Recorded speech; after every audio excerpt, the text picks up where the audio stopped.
جانے مسائل تو علماء سے پوچھیں، یہ حکم مبین ہم کو رب سے ملا ہے، چلو پوچھ کیسے جیے زندگی کو، چلو پوچھ لے کس میں رب کی رضا ہے، رب کی رضا ہے۔ الحمدللہ رب العالمین والصلاة والسلام علی سید المرسلین، اما بعد فاعوذ باللہ من الشیطان الرجیم، بسم اللہ الرحمن الرحیم، الصلاة والسلام علیک یا رسول اللہ وعلی آلک واصحابک یا حبیب اللہ، الصلاة والسلام علیک یا نبی اللہ وعلی آلک واصحابک یا نور اللہ۔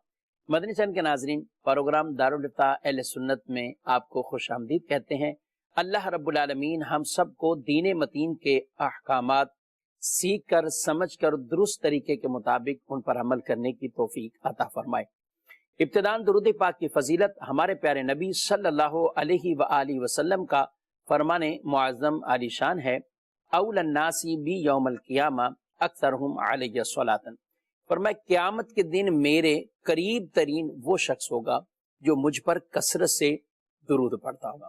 اللہ کریم ہم سب کو کثرت کے ساتھ بارگاہ رسالت میں درود و سلام پیش کرنے کی توفیق عطا فرمائے۔ صلو علی الحبیب صلی اللہ تعالی علی محمد صلی اللہ علیہ وآلہ وسلم، صلاۃ و سلام علیک یا سیدی یا رسول اللہ وعلی آلک و اصحابک یا سیدی یا حبیب اللہ۔ میلاد شریف کے ایام تو تقریباً پورے ہی ربیع الاول شریف میں یہ سلسلہ رہتا ہے، اور محفل میلاد تو پورا سال ہی گویا کہ مختلف انداز میں خوشی ہو، غمی ہو، عشاقان رسول ان اوقات میں محفلیں سجایا کرتے ہیں، نبی کریم صلی اللہ علیہ وآلہ وسلم کے میلاد شریف کو منایا کرتے ہیں۔ لیکن بطور خاص ربیع الاول شریف میں ایک اہتمام ہوتا ہے، خریداری بھی ہوتی ہے، کئی جگہوں پر چندہ بھی کیا جاتا ہے، اور اس سے میلاد کی چیزیں بھی خریدتے ہیں، میلاد کے لیے اہتمام اور انتظام بھی کیے جاتے ہیں۔ تو آج اسی سے کچھ ریلیٹڈ ہم باتیں وہ آج کے اس پروگرام میں شامل کریں گے۔ آج کے ہمارے مہمان مفتی جمیل صاحب ہیں، ان کو خوش آمدید کہتے ہیں۔ حضرت کیسے ہیں آپ؟ مزاج گرامی اچھے ہیں۔ میلاد شریف کے حوالے سے ابتداً جو میں نے تمہیدی طور پر کچھ گفتگو کی ہے، جو لوگ مختلف انداز سے کچھ چندہ جمع کرتے ہیں اور کسی خاص مد کے طور پر جمع کیا جاتا ہے، چراغاں کرنا ہے یا میلاد کرنا ہے، اور اس مسئلے کا تعلق خاص ربیع الاول کے ساتھ ہی نہیں، مختلف اوقات میں 11ویں شریف ہے تو وہاں پہ بھی اس طرح کا کوئی سلسلہ ہوتا ہے، معراج شریف کے جب ایام آتے ہیں تو اس وقت بھی اس طرح کے اہتمام ہوتے ہیں۔ تو یہ جو ایسے چندے جمع کیے جاتے ہیں، ایک تو وہ خرچ ہو گیا، ایک ہوتا ہے اس میں کچھ نہ کچھ چندوں میں وہ روپے، وہ پیسے بچ جاتے ہیں، تو اب اس بچے ہوئے چندے کا کیا کیا جائے گا؟ بسم اللہ الرحمن الرحیم۔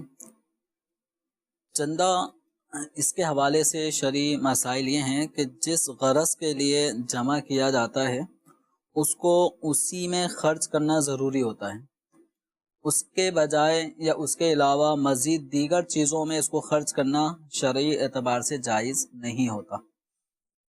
اب مثال کے طور پہ 12ویں شریف کے چراغاں کے لیے چندہ کیا گیا، پرچم لگانے کے لیے چندہ کیا گیا۔ اس کو ہم ایک مثال سے فرض کر لیتے ہیں، جیسے کسی آدمی نے ایک ڈائری بنائی اور اس میں 20 افراد سے اس نے باقاعدہ چندہ لیا ہے 1000 روپے، ٹھیک ہے، یا 10 افراد سے اس نے 1000 روپے چندہ لیا ہے، ٹھیک ہے، تو 10,000 روپے جمع ہو گئے۔ صحیح۔ اب 10,000 روپے کے اس نے مسجد کے اندر کوئی لائٹنگ کرنی تھی، تو اب مسجد میں لائٹنگ کے لیے جتنی ضرورت تھی اتنی اس نے جھالریں لائٹوں کی وہ خریدی ہیں، اب اس میں 2,000 روپے بچ گئے۔ اب یہ پورا جو موسم تھا 12ویں شریف کی لائٹنگ کا، تو اس نیت سے ہی چندہ لیا تھا 10 افراد سے، اور 10 افراد بھی وہ معلوم ہیں، ان سے رابطے میں بھی ہے یہ۔ اب 2,000 روپے بچ گئے، 8,000 روپے میں ٹوٹل اخراجات ہو گئے۔ اب یہ جو 2,000 روپے بچے ہیں، اب یہ نہیں ہے کہ ہم اپنی مرضی سے یہ 2,000 روپے کسی بھی کام میں خرچ کر دیں. اچھا. اب یہ جو 10,000 روپے میں سے 2,000 بچ گئے اور ہر ایک نے 1,000 روپے دیا تھا، ہر ایک کی رقم مساوی تھی، تو 2,000 روپے جو بچے ہیں یہ 10 افراد میں ان کے رقم کے تناسب سے برابر برابر تقسیم کر دی جائے گی. یوں ہر ایک کو 200 روپے ٹھیک ہے. ہر ایک کے حصے میں آ رہے ہیں. 200 روپے. تو اب ہر ایک کو 200 روپے دے دیے جائیں. ٹھیک ہے. تو اس طرح سے ہم نے گویا چندے کو جس مد میں لیا تھا اس میں خرچ کیا، باقی بچی ہوئی رقم جن لوگوں کی تھی ان کی ملک پہ باقی رہتی ہے، ان کو ہم نے واپس کر دیا اور انہوں نے لے لیا. تو یہ بھی جائز ہے، اگر وہ واپس لے رہے ہیں تو یہ نہیں کہ واپس لینا گناہ ہو گیا، وہ لے بھی سکتے ہیں. ٹھیک ہے. اچھا، ایک صورت یہ بھی ہو سکتی ہے کہ ہم نے 2,000 روپے جو بچے ہیں ہر ایک کے حصے میں 200 روپے آ رہے ہیں. اب وہ یہ کہتے ہیں کہ یہ 2,000 روپے بچ گئے، اب ہماری طرف سے اجازت ہے کہ آپ مسجد میں ڈال دیں. تو یا تو ان کو واپس دے دیں، جو ان کے حصوں کے برابر بنتا ہے انہیں واپس دے دیں، یا ان سے اجازت لے کر اگر وہ مسجد میں صرف کرنے کا کہتے ہیں، یا اگلا سیزن جیسے 11ویں شریف کا آپ نے تذکرہ کیا، اب یہ کہتے ہیں جو بچ گیا ہے ہم چاہتے ہیں ہماری طرف سے جو چلا گیا وہ راہ خدا میں ہی خرچ ہو، تو اب یہ 11ویں شریف کا جو بھی آپ لنگر کریں گے، نیاز کریں گے، اس میں خرچ کر دیجئے گا.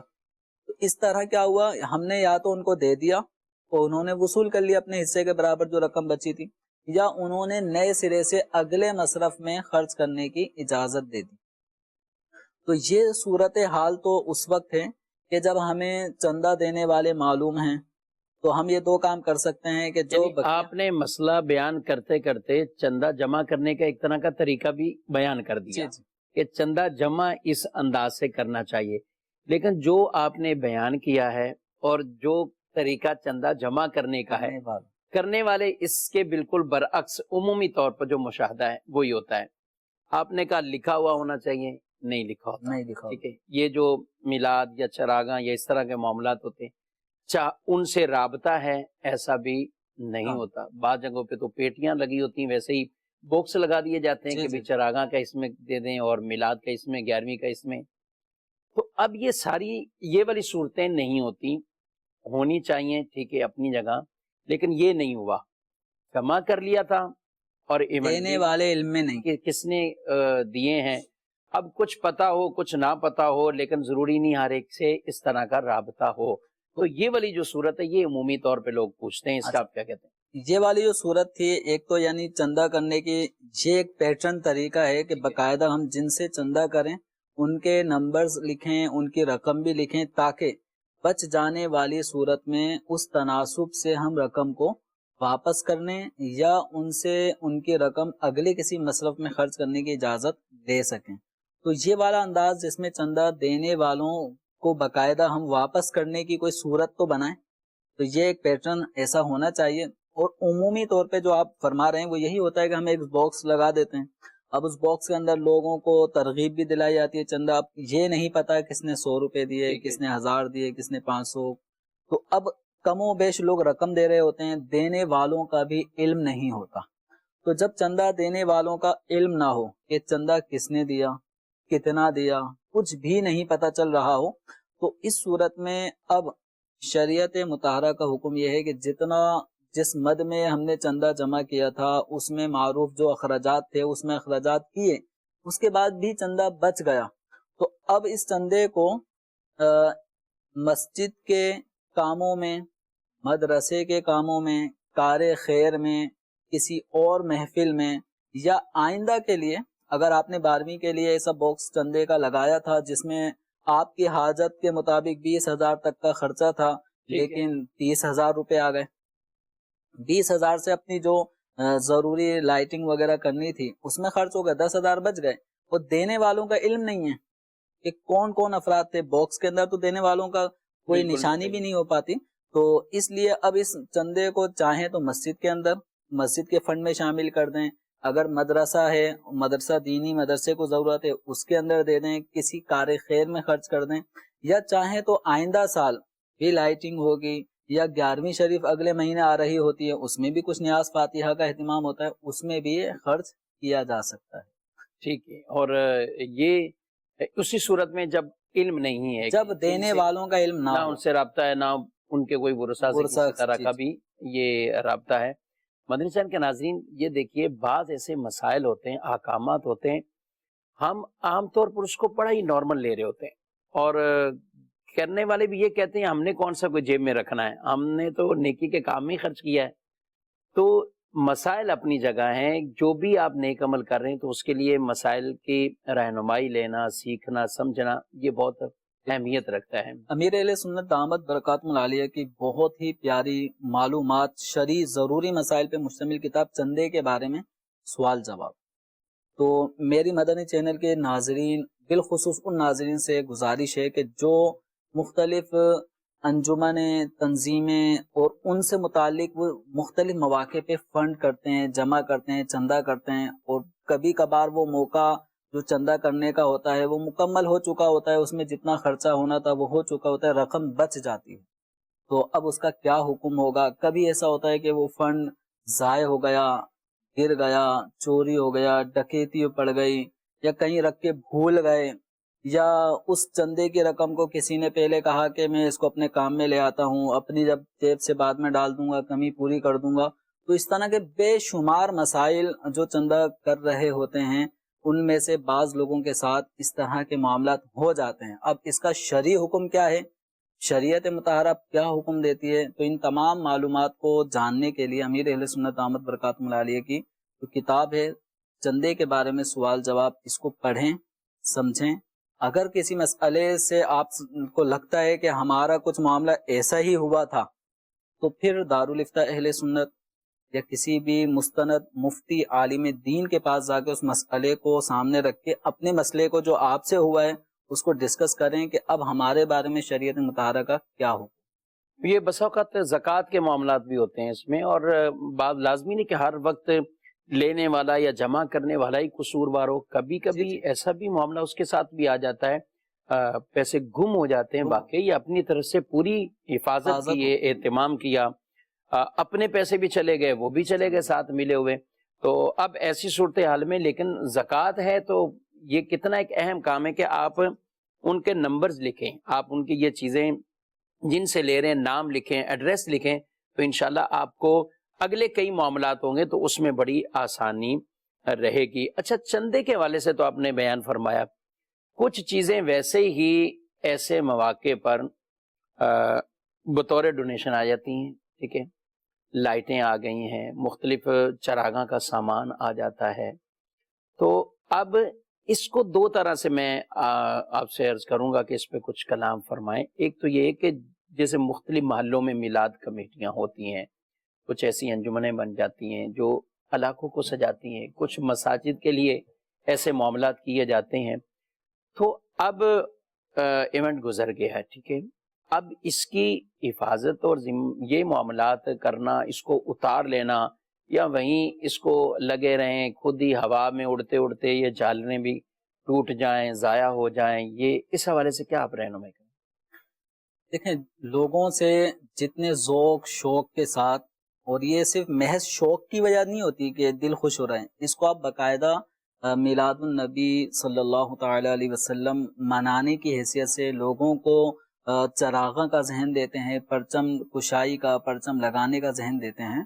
تو اب جو لوگوں کی طرف سے ڈونیشن ہمیں ملا, اس ڈونیشن ملنے کے بعد جو ہم نے اپنے گلی محلے کو سجایا, تو 12ویں شریف کا جو موقع تھا, بڑی 12ویں شریف وہ آئی, وہ رات گزری. اب اس کے بعد مزید 13ویں شب کو بھی عام طور پہ چراغاں رہتا ہے. اب اس کے بعد اب جو ایونٹ ہے وہ چراغاں کا عام طور پہ عرف نہیں ہے. تو اب ایسے موقع پر ان لائٹس کو بحفاظت اتار لیا جائے, ٹھیک ہے, ان پرچموں کو, ان جھنڈیوں کو بحفاظت اتار لیا جائے. اب چونکہ اس میں کبھی کبھی اگر ہم دیکھیں تو ایک محلے کو سجانے کے لیے 20-20, 30-30, 50-50 ہزار روپے کا اس طرح لوگ چندہ جمع کر کے اہل محلہ سے بھی وہ اپنے محلے کو سجاتے ہیں. اب ہر سال اگر یہ ہر سال 50-50 ہزار روپے لیتے ہی رہیں تو پچھلا سامان کہاں جائے گا؟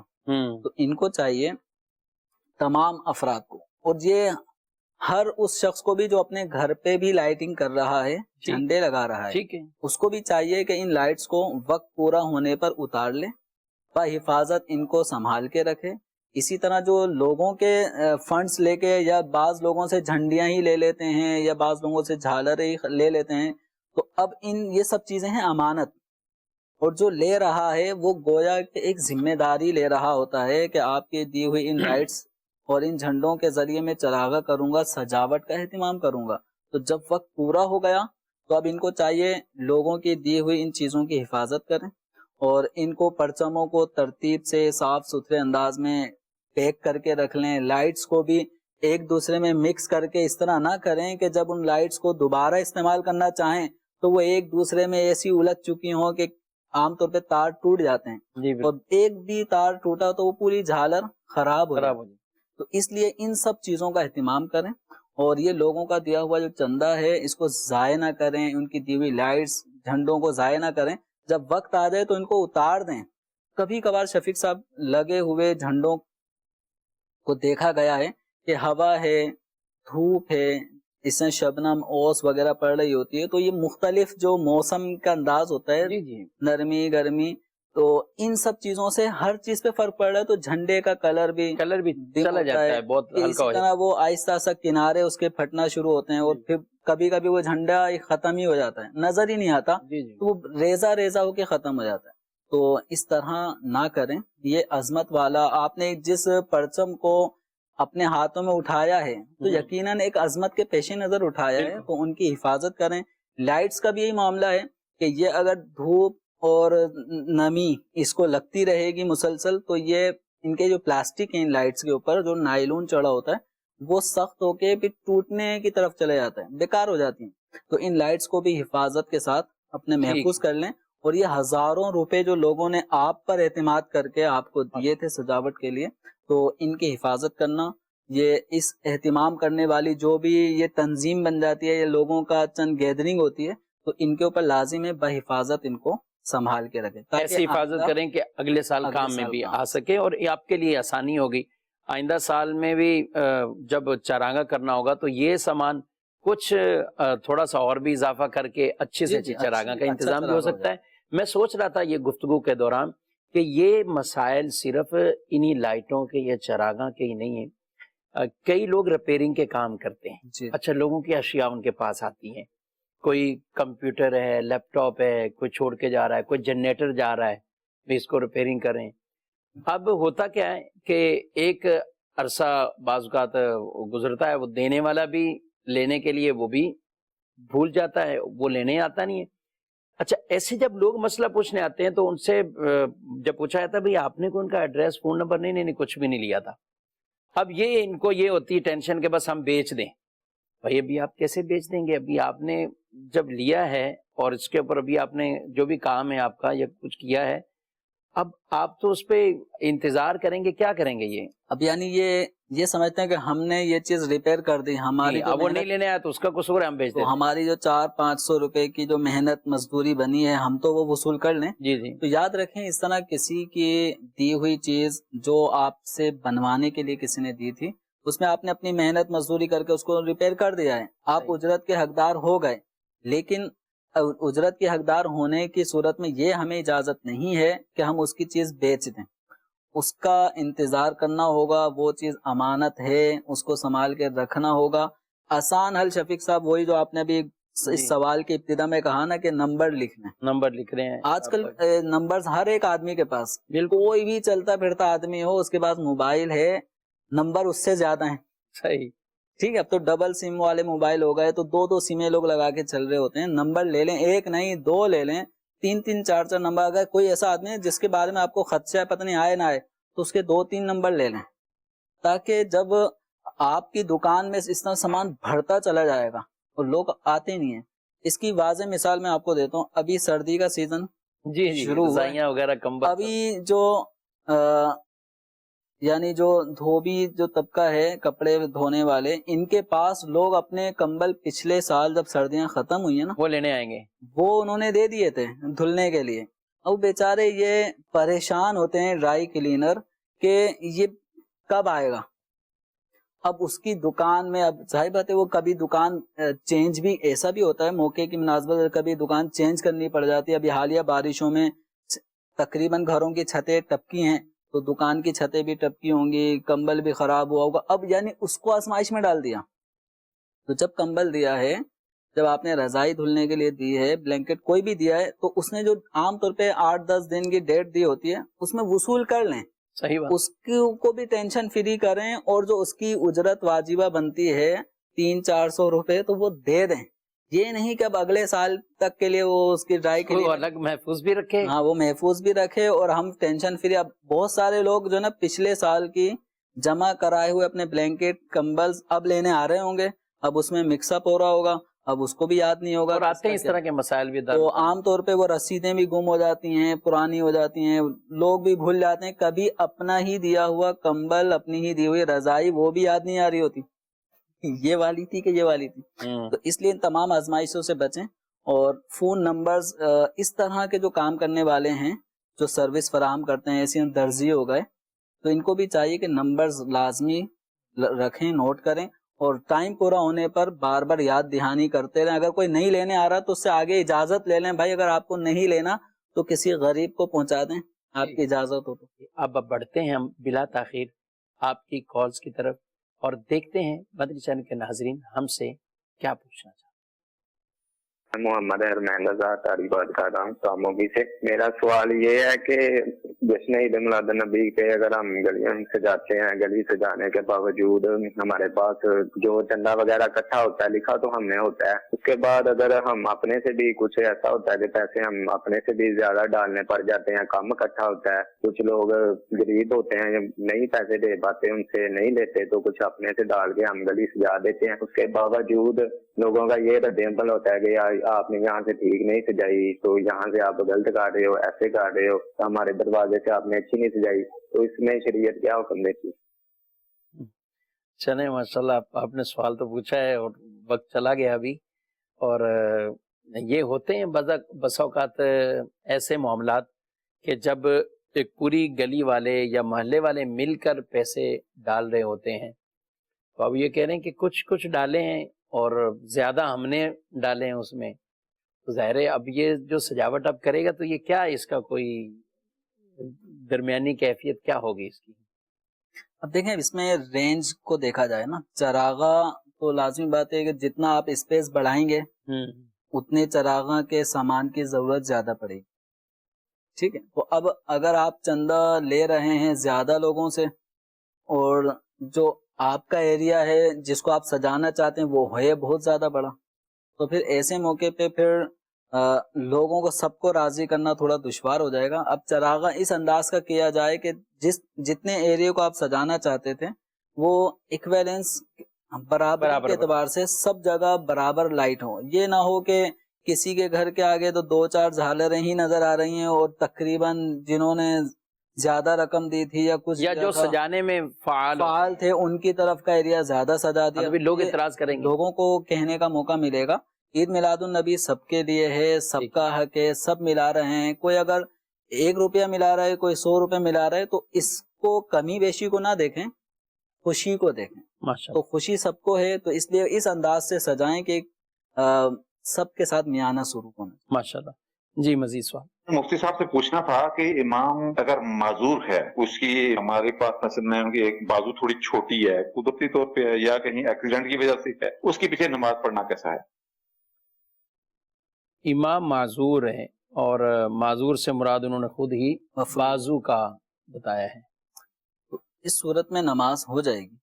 ہاتھ بھی اگر کٹا ہوا کسی امام کا، لنجا اس طریقے سے ہے تو، بلکہ ہاتھ کٹا ہوا ہے یا پاؤں کا ایسا معاملہ ہو تو نماز میں کوئی اس صورت میں یعنی جیسے ان کا سوال تھا کہ امام صاحب کا ہاتھ یا تو پیدائشی مفلوج ہونے کی وجہ سے کٹ گیا، چھوٹا ہو گیا، تو اس صورت میں نماز ہو جائے گی. اب یہ ہے کہ امام صاحب کا کتنا بازو ہے، تو وضو میں کتنا دھونا ان پہ ضروری ہے. تو اگر کوہنی سے نیچے کا جتنا بھی حصہ ہے تو اتنے حصے کو دھونا ہوگا کونی سمیت. اگر کونی سے اوپر ہی ہاتھ نہیں ہے یعنی کونی نہیں ہے تو پھر وہ حصہ دھونے میں شامل نہیں ہے. تو اب یہ ہے کہ امام صاحب کی قرات وغیرہ درست ہو، مسائل نماز سے آگاہ ہوں، یعنی جو نماز میں کبھی سجدہ سہو لازم ہو جاتا ہے تو کیا کرنا ہے، یہ سب ان کو معلومات ہوں، طہارت وغیرہ کے مسائل اچھے طریقے سے جانتے ہوں، اور مزید یہ کہ وہ اپنے اہل محلہ میں ان مقتدیوں میں علم و عمل کے اعتبار سے افضل ہوں، تو ان کے پیچھے نماز پڑھنے میں کوئی حرج نہیں ہے۔ ماشاءاللہ، اور اس کو امام بنایا جا سکتا ہے۔ بالکل مجھے اس سوال سے یاد آ گیا، ایک میرے پاس اس طرح کا بھی سوال ایک دفعہ آیا کہ بھئی وہ ایک پاؤں کی یا پاؤں آدھا پاؤں کٹا ہوا تھا یا کچھ ہوا یا پاؤں نہیں ہے، تو وہ کہنے لگے وہ اس کے وضو کے 4 فرض ہی پورے نہیں ہو رہے ہیں، جو اس کے وہ دونوں پاؤں کو دھونا ہے تو پاؤں ہی نہیں ہے۔ بھئی پاؤں نہیں ہے تو اب اس پہ دھونا کس چیز کو وہ دھونا اس پر لازم آئے گا؟ تو بعض لوگ سمجھ لیتے ہیں اب کچھ انگلی کٹی ہوئی ہے یا ہاتھ کٹا ہوا ہے امام کا، تو سمجھتے شاید اس وجہ سے نماز کے اندر ہماری کوئی وہ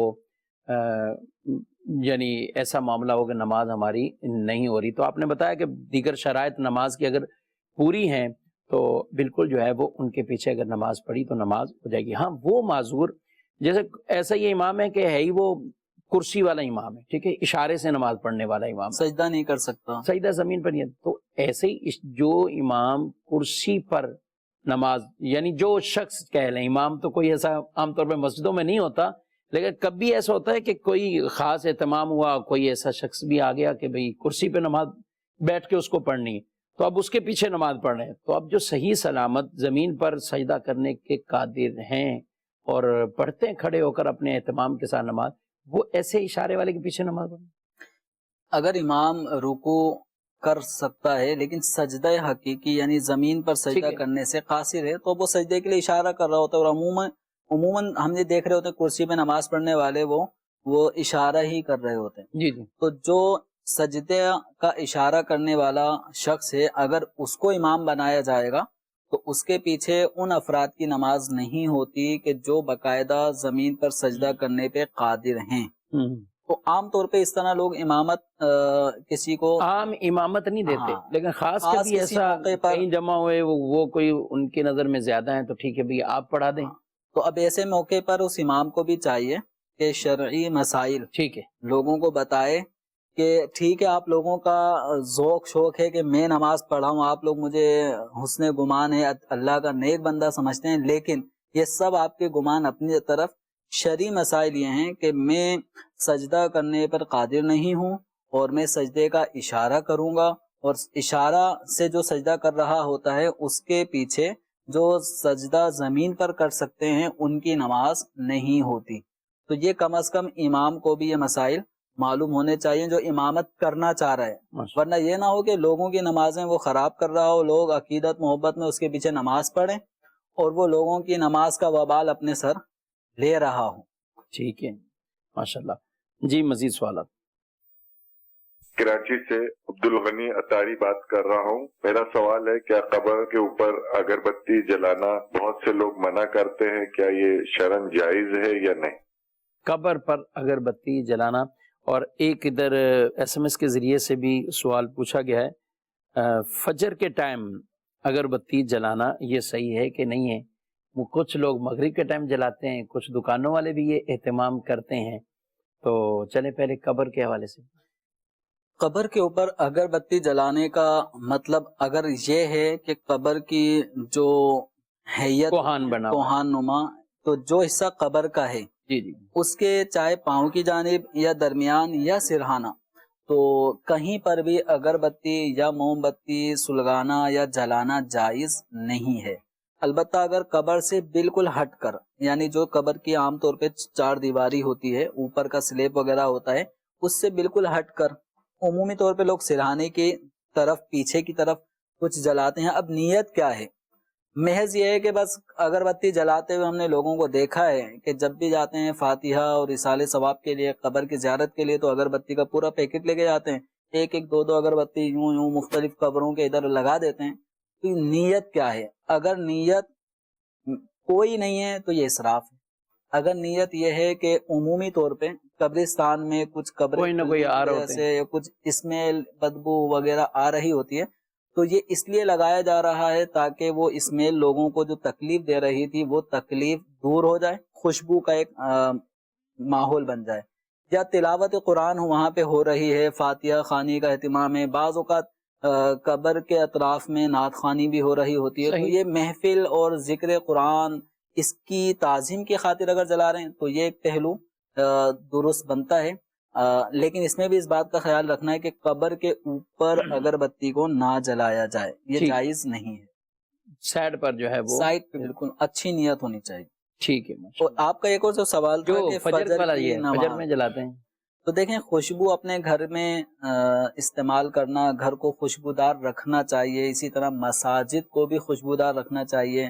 آپ کی کوئی دینی محفل ہے، مجلس ہے، علمی مجلس لگی ہے، طلبہ علم دین پڑھ رہے ہوتے ہیں، تو ان مواقع کو بھی خوشبو سے معطر رکھنا چاہیے۔ ہمارے صحابہ کرام علیہم رضوان اس چیز کا اہتمام کیا کرتے تھے، محدثین کرام ان چیزوں کا اہتمام کیا کرتے تھے۔ حدیث پڑھاتے ہوئے بہت اچھی اچھی خوشبوؤں کا استعمال ہوتا تھا۔ بالکل، تو اب یہ ہے کہ فجر کا وقت ایک دن کا آغاز ہے، خوشبو کا استعمال صبح یہ ایک چونکہ ہوا میں فضا میں بھی وہ گرد غبار ختم ہو چکا ہوتا ہے، تازہ ہوا ہوتی ہے، تو اس موقع پر اگر خوشبو حاصل کرنے کے لیے اگر جلاتا ہے تو اس میں کوئی حرج نہیں ہے۔